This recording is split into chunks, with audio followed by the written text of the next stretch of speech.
Greetings and welcome anime lovers. Here's what we're going to do today. In today's video we'll have a minor version of the decade in recap videos that I did a year or two ago. However, our scope is going to be for the past 3 years and I'll be going through the notable shows of each season and what I think is the best new anime recommendation for the primary audience of the channel. So in this case I'm talking about the action loving kind of watchers, but I'll be giving other genres some love too, so please do watch out for those, and I'll obviously be excluding sequels for this one. I know you're excited for the video, but I'm also excited to talk to you about today's sponsor, Snowbreak Containment Zone. Snowbreak Containment Zone is a 3D RPG shooter that's a must-have for any anime fan who's into these kind of games. It features some awesome gameplay and gives you the best of what anime fans just can't get enough of. You've got the sci-fi setting, the attractive character designs, and gameplay that integrates RPG elements like character skills, along with the usual frantic pacing of a shooting game. With gameplay that reminds me a lot of my favourite shooter and bullet hell games both in my youth and the recent years, I just can't stop being excited for Snowbreak Containment Zone. It does help that it also has a lot of strategy behind it, with so many options for team composition and weapon upgrades that you'll have to master in order to go through the toughest encounters that the game has to offer. Another cool thing is that this game supports cross-platform play, and that'll allow me to spend a lot of fun hours on end with my friends who usually play on a PC. The story's also great and touches on some of my favourite plot elements, like the clash between science and humanity, and it can be enjoyed in various ways thanks to the many voiceover options available. I'm talking 3 languages here: English, Japanese and Mandarin. Pre-registration's open, so you might want to check out the link in my description and start your journey with some nifty rewards like in-game currency, exclusive skins and weapons. The official launch date is July the 20th, but the closed beta starts on June the 1st, so you might want to give that a shot and get ahead of the pack. In 2020, we opened with the winter season.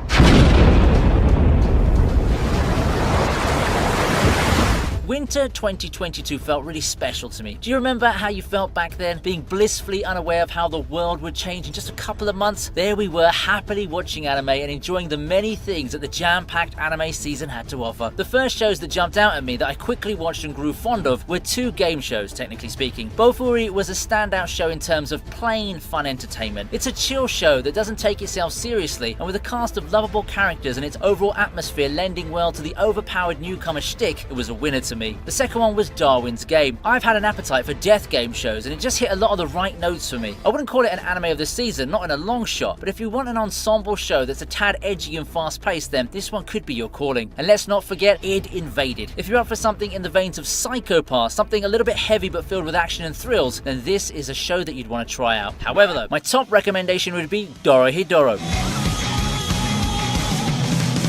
It's a sleeper hit, a dark action title that ended up being a lot better than I expected it to be. I was already hyped to follow Kaiman's adventures in the dredges of Hull, but given the overall style of the manga with its violence, crass and dark humour, I didn't expect such a good adaptation. It's the show for you if you want something action-y that doesn't hold back with the mature content. I also dare say its success also helped ready the carpet for similar shows like Chainsaw Man.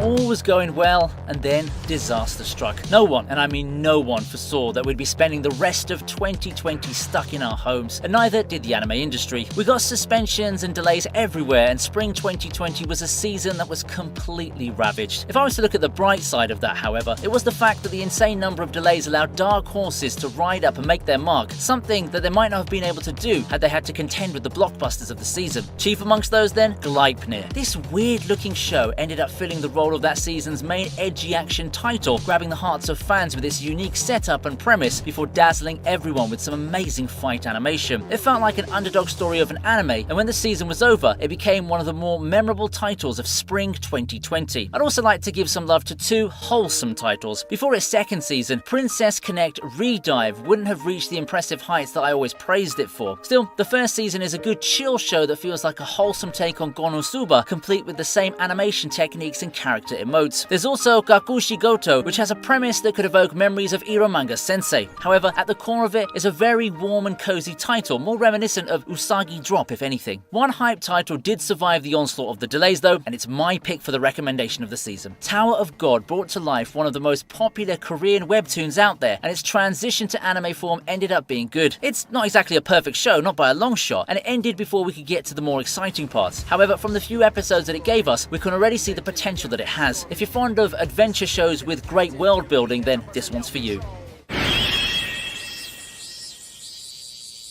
Summer 2020 was a wild season. We finally got the much-awaited climaxes of Snafu as well as the intended one for SAO, if we're going with the web novel context. ReZero also made its return to much fanfare, and so did the Fire Force, to a bit lesser fanfare though. We also saw what the bottom of the abyss looked like in GBA. I mean, seriously, what was up with that? It's an absolute joke, and I was really excited for it too, you know. Oh, and summer also saw the debut of the ever-polarizing Rent-a-Girlfriend. Hot take, but I feel it's overhated. Not an amazing show in my opinion, but it also doesn't deserve to be treated like a punching bag like a lot of people are doing to it. I mean, at the end of the day, it's a junk food show that has some merits, like the very attractive designs that pretty much are a major reason people continue to watch and buy the merchandise of the show. And if you miss the good old days of transfer student entering magic school and immediately flexes his power before gaining a harem, Misfit of Demon King Academy is here for you. Only this time, everything gets turned up to 100, and it took the parody approach akin to One Punch Man. It makes a good compliment to God of High School, the next in line for the popular webtoon turned anime thing they did. I still think that Tower of God is better, and it's overall the most complete show. For God of High School, the fights are great, but its pacing's a little bit all over the place. My pick for this season then is none of those. Instead, I'll look to something more Western in aesthetic. I'm talking about Great Pretender. Watching it was a thrilling adventure that always had me on the edge of my seat wanting more. It's artistic in the truest sense of the word, especially for anime standards, and its unique atmosphere did catch a lot of people's attentions back then. It's perfect if you want something new and to have some distance away from the typical anime get-up of schools, teenagers, and supernatural powers.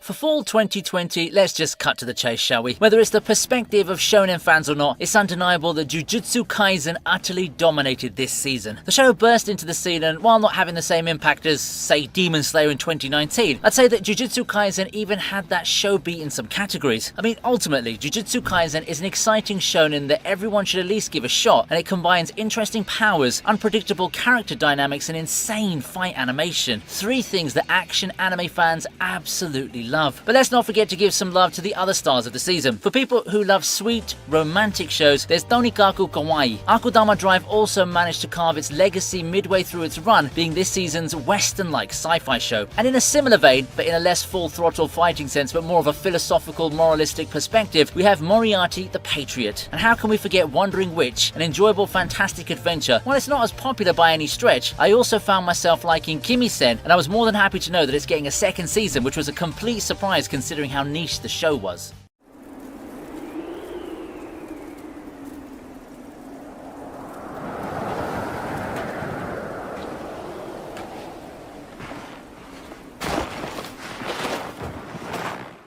And that wraps up 2020. While we ended the year on an uncertain note as far as the world and the industry went, there was so much more to be excited for in 2021. For one, the biggest sequels await at the year's very doorstep as we open the year with AOT's final season. Yeah, back then we all thought it was going to be one grand finale before they started chopping the broadcast repeatedly, but it became a joke. And there was the much awaited sequel to Promised Neverland, something that, in hindsight, is better left buried deep in the annals of history as nothing but a minor footnote. Winter 2021 did introduce the world to my pick, Mushoku Tensei. Mushoku Tensei in anime form is a true testament to how great an anime can be if it gets the love and care of the anime production team backing it up. One of the best adaptations in recent memory, it's also one of the most influential ones in the novel side of things. You can clearly see how it became a pioneer to one of the most popular and notorious genres out there. And when it comes to the aspect of character growth and world building, it's hard to find an isekai anime that's a match for Mushoku Tensei. Personally, I'd also like to give a shout out to Skate Infinity from this season, one of the notable sports shows of the year.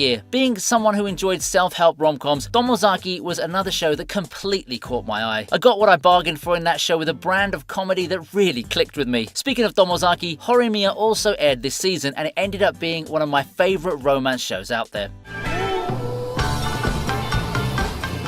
Past winter comes spring, and spring ended up being really stacked in terms of new anime. Right off the bat, we have the fan favourite Tokyo Revengers making their debut. Time travel, gritty fights, no shortage of drama, and a lot of attractive characters. No wonder Tokyo Revengers became one of the most popular new shows out there, and this is evident if you look at the merchandise being produced and sold in anime stores, especially in Japan. Vivi also aired in this season, and it got my pick for original anime of the season. It's a show filled with intense action, and it has quite a social commentary and great music to boot. Speaking of those elements, there's also 86. The mecha and sci-fi genre just seems to have a knack for delving into social commentary, as the two mentioned titles. 86 for me is also a show that is notably strong in terms of character dynamics. Flanked by the musical genius of Hiroyuki Sawano, this sure gets a nomination for anime of the season.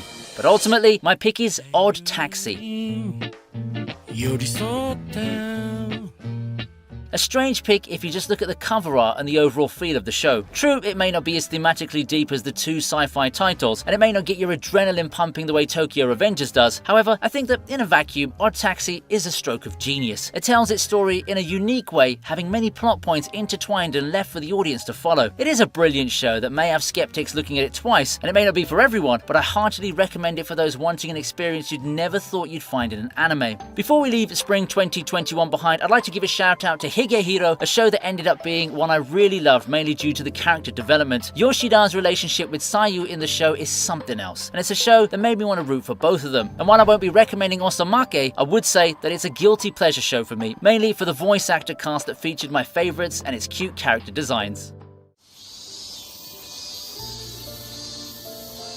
So in comparison, summer 2021 felt more muted. There's not a lot of blockbusters coming, and while I enjoyed Detective Is Already Dead, the show is admittedly flawed in a lot of ways. One of the most anticipated titles from the season ended up having a lukewarm reception by the end, and it's easy to see why. I'm at least glad season 2 has been announced, but understandably, not a lot share my enthusiasm. Realist Hero, Remake Our Life, and Spirit Chronicles are also titles that I liked. However, none of these three really set the world on fire, and they're nowhere near anime of the season for me too. Vanitas has a better shot at taking home the crown, being a spiritual successor to Pandora Hearts and having a setup that evokes feelings of Bungo Stray Dogs or Black Butler. It's the show that female fans absolutely adored, and it boasts awesome music and great characterization, the latter which is a trademark of series creator Jun Mochizuki. If you were to ask me of my vote for this season, however, I'll take you to the world of Chinese animation and give a vote for Link Click. Many considered it a sleeper hit of the season, and I am inclined to agree. It's an interesting story of time travel backed with breathtaking art filled with a signature flair and style. True, for people who watch things like Steins Gate, Link Click's plot is not exactly innovative or unique. However, for those who are up for a sci-fi time travel story and want something new and with different vibes from the typical anime, then Link Click is my recommendation.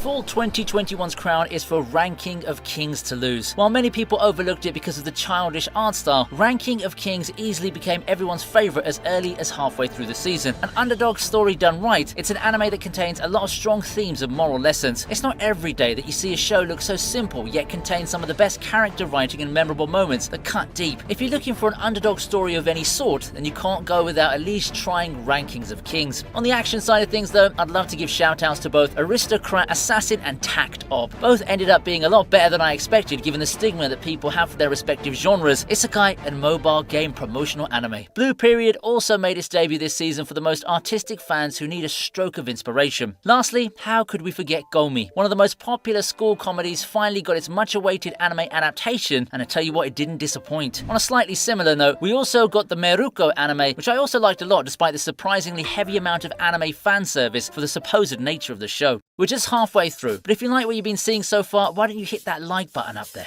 And with that done, let's continue as we've got a lot more anime to talk about.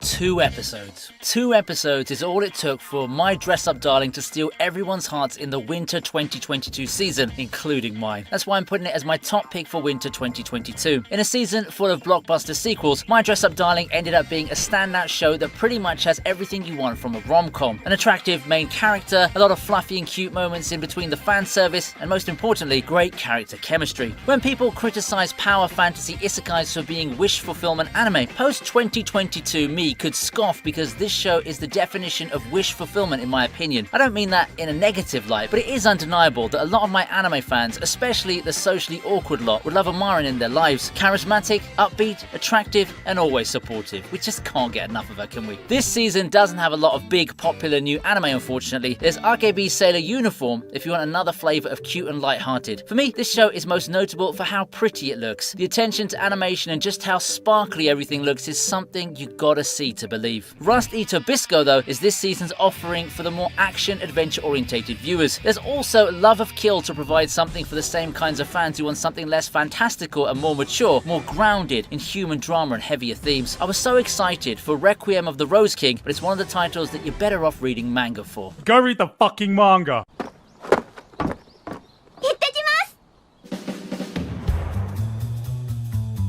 Spring 2022 followed, and with it came the much-awaited anime adaptation of Spy Family. Spy Family is a true pleasure to watch. The hype is very much justified with it just hitting the right notes everywhere and being a show that I can easily turn on to unwind with after a busy day at work. It's got a lovable cast, a lot of entertaining moments, and very wholesome dynamics. My personal nitpick, however, is that there's nothing forcing me to watch the episodes one after another. It's a show that I do enjoy watching, no doubt, but there's nothing to convince me to keep flipping to the next episode, if you catch my drift. Sure, it comes with the genre, but it's still a very minor yet relevant nitpick that holds the show back ever so slightly for me. On the contrary, my pick for this season, Summertime Render, gave me all the reasons to keep watching until I found myself binging half of it in one go. It's a show that has everything you'd ask for from something in this genre. Mystery, action, more twists and turns to keep the plot going just when you thought the good guys had won. Think something like ReZero, but with way higher stakes and tension thanks to its genius twist to Shinpei's time loop powers. 25 episodes is all it takes to satisfyingly wrap up what I would consider anime of the year. Following the success of My Dress Up Darling, we have Shikimori. I like the show, I really do, but it just doesn't capture the magic of its supposed predecessor.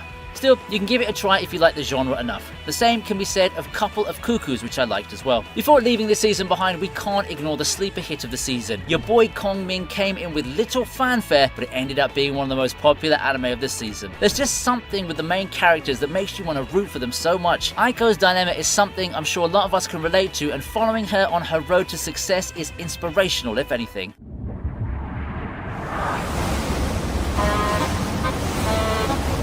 Summer 2022's lineup didn't feel as stacked. You got much awaited sequels for Classroom of the Elite, Made in Abyss, and Devil is a Part-Timer, and a not as anticipated one for Rent a Girlfriend. Looking at it from the original anime side of things, nothing truly stood out entering the season, however. Once the dust settled, I'd say the season did well enough for itself. Call of the Night, I'd say, was the most hyped one entering the season. For all it's worth, it was one of the best new anime of the season, featuring breathtaking art and great overall direction, although the characters can indeed be hit or miss. Uncle from Another World is also a noteworthy show. It's really funny with its meta humor, but it also had a troubled production. That doesn't matter now, but imagine how us fans felt a year ago when the next episode just wouldn't come out. A show that came out of nowhere, however, was Licorice Recoil. While people didn't think of it much before airing, it ended up being everyone's favourite this season. This is largely due to the simple yet thematically strong plot, the extremely entertaining characters, and how it blends the light-hearted moments with genuinely emotional moments. It's a show that makes you comfortable with and care so much about the characters, and that's something you don't get to see often. And I won't pretend that Gojima's praise for the show didn't at least give some extra push to make still skeptical fans tune in. Licorice Recoil may as well be my pick for the season, but I give the slight edge to Cyberpunk Edgerunners. I've lauded modern video game adaptations, and Edgerunners probably is the best example of it. From the art to the action that keeps you wanting more, it's my recommendation. This is especially for people who aren't yet too attuned with the overall anime aesthetic or style to enjoy Licorice Recoil as much. Trigger does it again, but that's not surprising, honestly speaking, is it?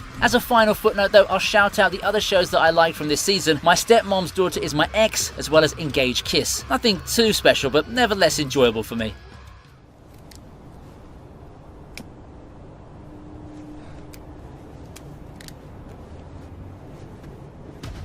We close out 2022 with the fall season, and what a season this was. Make no mistake, Chainsaw Man was by far one of the most anticipated shows entering a season. Said anticipation was so strong that around this time, you just couldn't avoid seeing people hyping up Chainsaw Man to be one of the best action anime out there. If you're looking from a fight, hype and animation perspective, the show didn't disappoint. It's my recommendation for you action-loving fans. For those who love exciting battles, unhinged violence and eye-popping animation, then this is definitely the one for you. However, an easy path to domination by Chainsaw Man was stopped by Bocce the Rock of all shows. It was an underdog show that took the anime world by storm thanks to its relatable characters and it being a cute girl show that places a lot of importance on the music aspects and character growth. A good balance of serious and light-hearted moments as well as very great pacing make Bocce the sleeper hit of the season and a very strong anime of the season candidate for me. I found it funny that Chainsaw Man found an unlikely rival in this plucky show that comes from a genre that's way different. Let's not forget the other hits of the season though. There's Blue Lock, which gives us a new and less idealistic approach to the sports genre. Then there's Eminence in Shadow. Meme energy supreme, the show is just the right amount of craziness you'd expect from an overpowered protagonist title that works as a parody of the genre. Witch from Mercury gives us a much needed breath of life to the Gundam franchise, and I had fun with Akiba Maid War as well as reincarnated as a sword.